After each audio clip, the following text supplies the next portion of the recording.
Good evening दोस्तों। स्वागत है आप सबका मेरी आज की यूट्यूब क्लास में।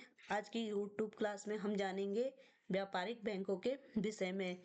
व्यापारिक बैंकों के विषय में व्यापारिक बैंकों का उद्भव एवं विकास कैसे हुआ, कब हुआ और व्यापारिक बैंकों के कौन कौन से कार्य हैं, ये सब हम आज की अपनी इस क्लास में जानेंगे।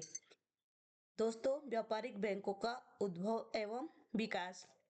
बैंक शब्द की उत्पत्ति इटालियन भाषा के शब्द बेंचो से हुई है, जो फ्रेंच भाषा के शब्द बैंके से बदलता हुआ अंग्रेजी भाषा में बैंक हो गया है। इसी से कालांतर में बैंक शब्द मुद्रा का लेन देन करने वाली संस्था के लिए प्रयोग होने लगा। इटालियन भाषा में बेंचो शब्द का अर्थ बेंच से है। इटली में उस समय यहूदी मुद्रा परिवर्तन का कार्य बेंचों पर बैठकर किया करते थे। उन्हें बेंची कहा जाता था। सबसे पहले सन 1157 में इटली के शहर वीनस में बैंक ऑफ वीनस की स्थापना हुई थी। आधुनिक ढंग के बैंकों का विकास यूरोप से ही प्रारंभ हुआ और इसके बाद धीरे धीरे विश्व के अन्य राष्ट्रों में भी इसकी स्थापना हुई। दोस्तों, व्यापारिक बैंक क्या होते हैं? सामान्य बैंकिंग कार्य करने वाले बैंकों को व्यापारिक बैंक कहते हैं। इन बैंकों का मुख्य उद्देश्य व्यापारिक संस्थाओं की अल्पकालीन वित्तीय आवश्यकताओं की पूर्ति करना है। व्यापारिक बैंक धन जमा करने, ऋण देने, संग्रह एवं भुगतान करने तथा एजेंसी संबंधी अनेक कार्य करते हैं। व्यापारिक बैंकों के कार्य। व्यापारिक बैंकों के कार्य इस प्रकार हैं। पहला है मुख्य कार्य, दूसरा है गौण कार्य, तीसरा है सामाजिक कार्य।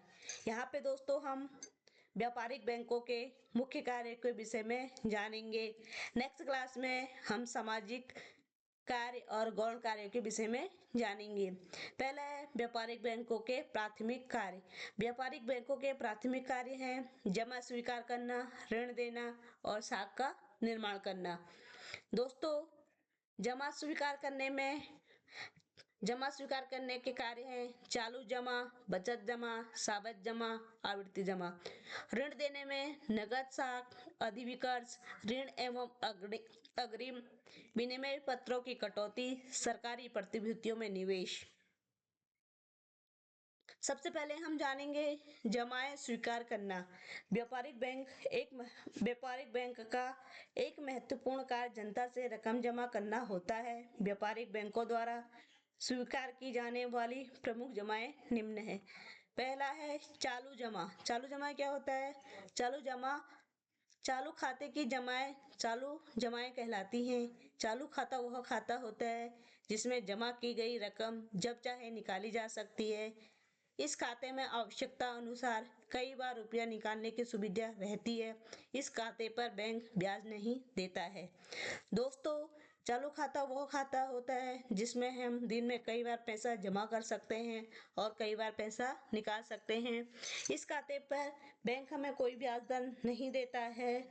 कभी कभी बैंक इससे कुछ पैसा ले सकता है जिसके ये खाते होते हैं। ये हमारे होते हैं चालू जमा। दूसरा है बचत जमा। बचत जमा क्या होती हैं? इन खातों की व्यवस्था विशेष रूप से उन लोगों के लिए की जाती है जिनकी बचतें छोटी होती हैं और जिन्हें बैंकों से अपनी जमा रकम बहुत बार निकालने की आवश्यकता नहीं होती है। इन खातों में ब्याज की दर कम होती है। यह खाता वेतनभोगी, गृहस्थ तथा अन्य सामान्य आय वाले व्यक्तियों के द्वारा खोले जाते हैं। खाता क्या होते हैं दोस्तों? बचत खाता वो खाते होते हैं जिनकी बचतें छोटी छोटी होती हैं। मोस्टली आप देख सकते हो कि बचत खाता जिसको हम सेविंग खाता कहते हैं वो खाता वेतनभोगी जो गृहस्थ होते हैं या जो सामान्य आय वर्ग के लोग होते हैं वो लोग खोलते हैं। दूसरा है सावधि जमा खाता एक निश्चित अवधि के लिए रकम जमा करवाई जा सकती है। रकम जमा करते समय एक जमा रसीद मिलती है जिस पर रकम जमा होने की तारीख रकम निकालने की तिथि, रकम और ब्याज की दर लिखी जाती है।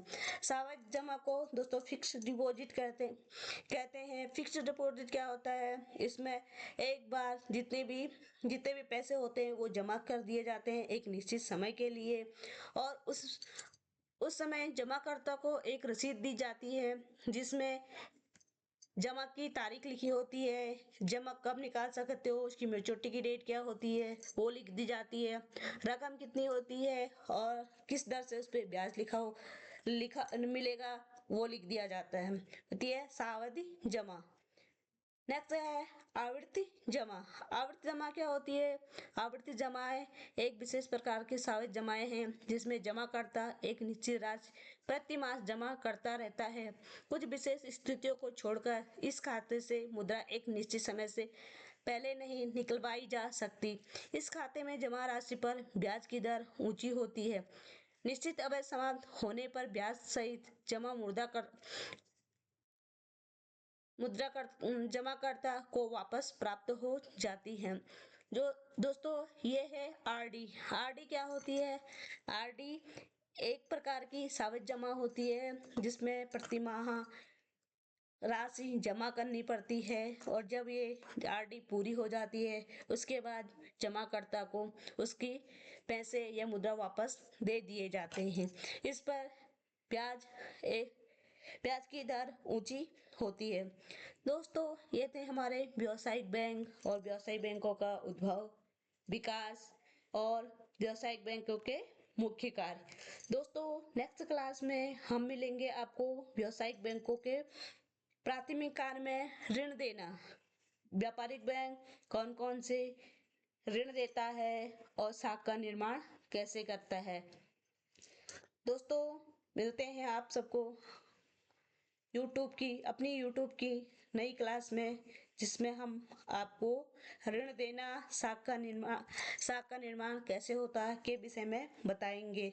अगर क्लास पसंद आई हो तो कमेंट एंड शेयर जरूर करना। अगर इस क्लास में कोई चीज़ समझ नहीं आई है तो अपनी कमेंट के माध्यम से जरूर बताना। धन्यवाद।